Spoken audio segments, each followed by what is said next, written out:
Hey there, my name's Claire and I'm 34. This is the story of how I got revenge on my evil mother-in-law who was hell-bent on trying to ruin my life. For a long time, I held my tongue and turned the other way, but everyone has their breaking point, and I believe I reached mine some months ago. To give you some context, you should know that whenever it came to my mother-in-law giving me something, it was always of poor, subpar quality. For example, on our wedding day, "This gift is from my beautiful mother-in-law, Justine. Let me open it up. Oh, I see, it's a second-hand spatula. Thank you so much, this is very lovely." Or when it was my 33rd birthday, "Oh, Justine, you really shouldn't have." "Shh, just open it."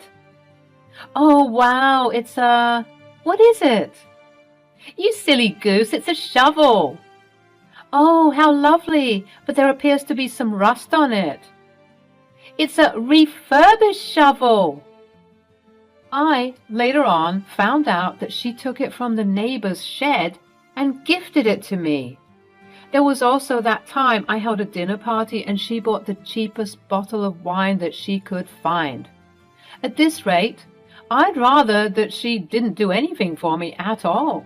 But the instances that irk me the most, the moments that hurt and bruise my soul, is when she insists on cooking food for me, but every time I try it, it tastes horrendous. At first, I was very forgiving and sympathetic because some people just can't cook all that well, which is fine. I thought that since it was coming from a genuine place of wanting to cook for someone you love, it didn't matter how it tasted, but the thought behind it. I later on found out that the same dishes prepared by her, but for different people, tasted absolutely spectacular. And after trying and failing to gaslight myself for some time, I came to the conclusion that she simply was sabotaging my food. "Go on, Claire, try my casserole. I made it." "I'm a bit stuffed from all the food you've given me." "Okay then, but at least eat just a bite for me." I reluctantly took a bite, my stomach already bubbling from what was about to come. I ate some of the casseroles, and just as I suspected, it was horrendous. If I didn't know any better, I'd say that she was trying to poison me. You might be wondering what my husband must have thought throughout all of this, and he, of course, didn't believe me. I didn't blame him either. It's hard to accept such an outlandish statement, especially when it comes to your mother. But I would constantly beg and plead with him for him to try the food that she prepared for me, but he would always brush me off, telling me that I'm crazy. There would be other moments in which my husband would be willing to try my food to make sure that what I'm saying is true, but he would always be stopped by Justine. "Hey, that food is for Claire. I made it extra special for her. You know her dietary requirements." Yes, I indeed had certain dietary requirements. I'm a vegetarian, and I married into a family that practically enjoys their beef and pork still mooing and oinking on the plate. Needless to say, they are avid meat lovers, and so whenever there would be large family gatherings, Justine would be subjected to making a modified plate version for me, which I always appreciated, but I couldn't help but feel like zero effort was being put into my dishes. After realizing that Justine was sabotaging my food, I tried to sympathize with her still, and I thought that perhaps she simply resented me for having to make her go the extra mile in preparing a separate dish for me. I could see how that might annoy someone, but it didn't explain her giving me trashy and awful gifts every time she could. Nonetheless, I tried to give her the benefit of the doubt. That is, until it was a few months ago when I invited a coworker of mine to one of the family cookouts. It should be noted that my coworker, like me, is also a vegetarian, so this would have been a good indicator to see whether my mother-in-law was actively being malicious, or she just couldn't cook a decent vegetarian meal to save her life. To my surprise, it turns out that she made two special vegetarian dishes, one for my coworker and one for me. Why she couldn't just make one big vegetarian dish for the both of us to share, I didn't know. Well, I did know, eventually. I found out that Justine could cook. I sneakily tasted my coworker's dish without Justine's knowledge, and it was very tasty. It was one of the best vegetarian dishes that I'd ever tasted, even better than what I normally cook for myself. My dish, on the other hand, tastes completely dreadful. There were several moments when I had to stop myself from gagging at the dinner table because of how putrid it was. Later on that night, when we all went to our respective homes, I approached my husband, Liam, about it again.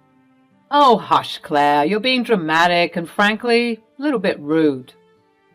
"I swear it on everything, babe. She's sabotaging my food. She doesn't want to prepare good food for me." "Well, even if the food is poor quality, which I highly doubt, what do you expect from her? She's just one woman. If you want, you should try and help her in the kitchen when she's cooking. Maybe she doesn't know how to cook vegetarian food." "See, the thing is, I've offered on many occasions to help her in the kitchen, but then she gets defensive and starts accusing me of hating her food." "Which you do." "And also, when I try and make suggestions, she gets even more offended. There's no winning with this woman." "Maybe you should just bring your container of food to the gatherings then." "And risk being perceived as rude by the whole family? I mean, what sort of guest does that? It's not like I have celiac disease or some other food allergy that requires me to accommodate myself. I'm simply a vegetarian. Everyone can prepare vegetarian food, so if I bring my own, people will think I'm rude. Also, remember my coworker?" "Lucy? She was lovely." "Yeah, well, guess what? The food was also lovely. You know, her vegetarian food." Liam paused to truly contemplate what was going on. He sat down on the bed and pondered some more. "Well, say something." "Okay, you're my wife and you know that I love you. I want to believe you, but I think that this is all just in your head. I get that my mother can be a bit unique with her gift-giving abilities, but going as far as to sabotage your food, that's really low and dangerous too, right?" "Exactly. This one time, I swear to God, I smelt bleach in my food. I had to excuse myself to the bathroom for the remainder of the dinner party to avoid eating it." "Claire, I think that because you two are not on the best of terms, you see her in a different light than most of us do. My mother is a great chef." "I don't disagree. In fact, after tasting some of my coworkers' food tonight, I'm convinced that she can do a splendid job. But for some reason, when it comes to me, she doesn't want to cook properly." "Enough. I won't hear you slander my mother any longer. She's an amazing cook. You're being delusional." I was fed up. How many times did I need to try and convince my husband that I was telling the truth? I decided that I had to show him what I was saying was correct, and so I patiently waited for the next family gathering to ensue so that I could make my move. It was approximately a month later when I'd get a call from my mother-in-law. "Claire, darling, how are you?" "I'm doing well, thank you. And you?" "I'm excited. As you know, we're holding another family gathering this weekend. Uncle JJ just returned from his job posting in France, and now we have to celebrate. Please tell me that you and Liam can make it." "Oh, Justine, you know we wouldn't miss it for the world." "Oh, wonderful. Uncle JJ didn't want anything fancy despite coming from France. You can imagine. So we're just going to have things like sliders and sandwiches, very casual. You can even invite your coworker friend again. She was darling. Unfortunately, she won't be able to make it this time around, but Liam and I will be there." "Oh, what a shame, but I'm glad you two will be coming. Oh, and one more thing. Before I forget, I have decided to buy you some special plates so that it would be easier for me to distinguish between vegetarian and non-vegetarian dishes. They're very beautiful and navy blue. You'll love them." "Not an issue, Justine. Thank you for being so gracious." "All righty then. See you soon." I hung up the phone. In any other circumstance, I wouldn't have minded having different plates from everyone else. It's just a plate after all. But considering what I knew about her sabotaging me, I knew that having different plates was just another way of her trying to alienate me from everyone else. Everyone else in the family enjoys their meals thoroughly, but mine are always lousy and pathetic, so when I complain, I look snobbish and uptight. But that is not the case. I know that rumors have been going around of me being bratty, and I wish that I could just share my food with them for them to see that what I'm being served is not right. But Justine is always watching like a hawk, and for some reason, she gets extremely upset and offended when I try and offer my food to someone to taste or when I don't finish my food. Thankfully, there have been times when I had managed to escape, but unfortunately, more often than not, I'd have to chug the food down as quickly as I could, just so I could avoid tasting what I was putting in my stomach. Whenever I come over, I dread it, and I always anticipate going home, scrubbing my mouth clean, and making some proper food for myself. But this upcoming weekend, I wasn't feeling that dread. On the contrary, I was rather excited because I had the plan to show everyone for once and for all that I wasn't crazy, rude, or dramatic. I had genuine concerns that weren't being met, and everyone needed to see that. The weekend came, and as usual, Liam and I brought our signature coleslaw to the barbecue. There were steaks and sausages and chickens everywhere. As a vegetarian, it was slightly overwhelming to be surrounded by so much meat, even though I was used to it by now. It seemed as though Justine went all out this time for Uncle JJ's return, because even the meat lovers were like, "This is way too much meat." Nonetheless, the party was great. I was beginning to enjoy myself by chatting trivially with some in-laws as well as playing with my nieces and nephews. But the time finally came when Justine would call for everyone to come and sit at the big dining table set up outside for everyone to sit at. When she called for us, my stomach began to rumble.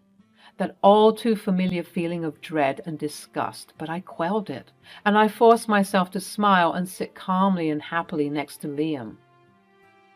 "You see, Claire, everyone's having a good time. Hell, I even saw you enjoying yourself. Just relax and let loose. Mom worked hard on this, and I'm sure your food would taste good if you just adopted a more positive attitude." At this point, I was getting sick of hearing Liam preach on his high horse, having no idea what it was like dealing with his mother and being forced to eat the dreadful food. But I had a plan that was about to go down. Justine proceeded to bring out the food, with the help of the older children who loved bringing out the dishes. Justine herself brought out mine and Liam's plates, and just as she had said on the phone, my plate was a beautiful navy blue. Unfortunately, this was a stark contrast against the other white plates that were all around the table, but that didn't matter to me at the moment, as I was ready to enact my revenge. Just as everyone was settled down at the table and grace had been said, people were ready to eat when I suddenly cried out, "Oh my goodness! Is that a snake?" Everyone was startled in their seats. The children began to squeal in excitement as they were all rushed inside, with some of them fighting back, eager to see the snake. The adults all sprang up to the action, with the women leading the elderly and the children away and the men going towards where I pointed, being extra cautious but manly and burly nonetheless to protect their family from this unforeseen danger. While everyone was tending to their designated roles, I trailed behind the women, looking back at the dinner table, all set out with the delicious and beautifully prepared food. Thankfully, all of the food looked pretty similar, and one really couldn't tell the difference between plate A and plate B if they tried, which is why my mother-in-law made her special plate for me so that she could easily tell which plate had the nasty food and which food was good. I hurried because I started to note people making their way back from the forest, brushing up ahead. I snatched the sandwiches from my plate and Liam's plate and swapped them fast so that I wouldn't be detected. At that moment, Justine was re-emerging from the home as she got word on the phone from Liam that it was a false alarm and that if there was a snake, it was long gone by now. Everyone began to return to their seats, all slightly giddy and excited from the discovery, even if it was a false one. People seemed to enjoy the rush of adrenaline they got from the situation, even the elders. Everyone resituated themselves in their seats, and I said, "My bad, everyone. I must have not seen the ground properly. Please excuse the disturbance." Everyone responded quite well to the disturbance, not being too irritated with having their eating time disturbed by a false alarm. "It's no issue, honey. Better safe than sorry." And everyone seemed to have enjoyed the little thrill of being greeted by a snake. Perhaps it smelled all the meat and decided to join in. Everyone laughed. It was indeed a good party. That was until Liam decided to take a bite of my vegetarian sandwich. "It's crazy, actually," takes a bite. "We were looking so frantically for that darn snake, but—" He stopped, dead in his tracks, and all eyes were on him since he was the one telling the story. He began to gag, spitting out his sandwich on the plate. "Yuck! That is horrendous!" "Liam, how dare you say something so rude? I worked so hard on these meals." Everyone began to slowly eat their food, admiring the succulent and juicy tastes they were experiencing. They subsequently started questioning Liam and his reaction to the food. Uncle JJ, who was the quiet one of the bunch, even remarked how it tasted fine to him. "I don't know, you all. My food just tasted weird for a second. Sorry, Mama, I didn't mean to be rude. It's just I've never tasted that before. My bad. Maybe it's a new recipe. Let me try again." Again, Liam tried to take a bite of the sandwich, but he was gagging before it was fully in his mouth. At this point, Justine was quite flustered, and she huffed and puffed about how rude Liam was being. "Mom, I'm sorry, but I can't eat that. I don't know what's wrong with me, but maybe it isn't me. Maybe this sandwich is just off." "Nonsense! My food is never off." "Except it is." Everyone turned to me, wondering how I could say such a thing. It was only at this point that Liam realized that I hadn't been eating my food. "Babe, why aren't you eating?" "Because I can't eat it. It has meat in it." The table all shared confused looks, and I saw the realization in Liam's eyes. "Mom, have you been sabotaging Claire's food?" Everyone gasped, almost in unison, and Justine began to start shouting. "Liam, I don't know what's gotten into you. Maybe it's your spoiled and rotten wife who has convinced you to do this, but I will not have it. Do you hear me? Apologize for this instant." "No, Mom, it's your food that is spoiled and rotten. Claire was right all along, you guys. Here, Uncle JJ, taste this." Liam handed over his sandwich to Uncle JJ, who tried to take a bite but had to stop himself from throwing up all over the table. At that moment, Justine's eyes snapped to me, and she said with venom in her words, "What have you done?" "I should be asking you what you've done. You're the one who's been sabotaging my meals so that every time I come here, I'm in despair. Attention, everybody. I have to come clean. I made a false report about the snake. Yes, I'm so sorry for lying to you all, but I needed a distraction. You see, ever since I became part of this family, Justine has been sabotaging and poisoning my food." Everyone sounded shocked. "It's true. I have had my suspicions for a long time, and you all might have thought that I was being snobbish, but just taste the sandwich that Justine made for me if you can even stomach it." By the time I finished my sentence, the sandwich had already made a couple of rotations amongst the men and women. After they had their reactions of gagging and dry heaving, they recommended that the elderly and the children needn't partake due to how rancid the food smelled, with even one family member wanting to go to the hospital. "Your move, Justine." "All right, fine, you caught me. I was sabotaging your food as you claim." "Why on earth would you do that?" "Because she hates me. She's always had it out for me since day one."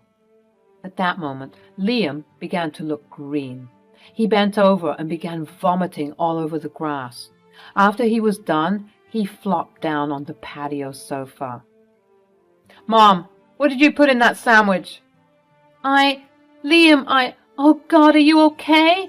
This sandwich wasn't meant for you. I'm so sorry. I'm so sorry. Everyone, please forgive me."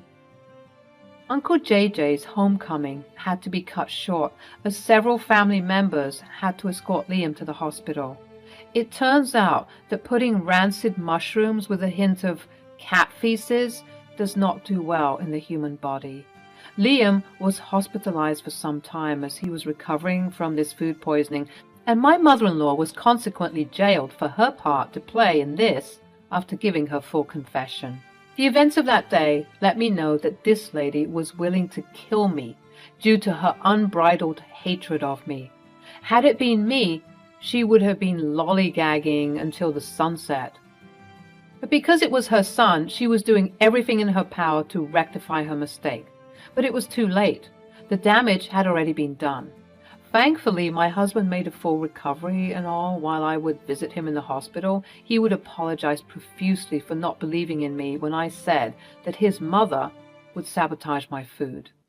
His mother was trying to post bail, but the other family members wouldn't allow it, saying that she needed to sit there for some time and think about what she'd done. People who go and visit her always inform me of how sorry she is, and that seeing her son in such distress made her realize her erroneous ways.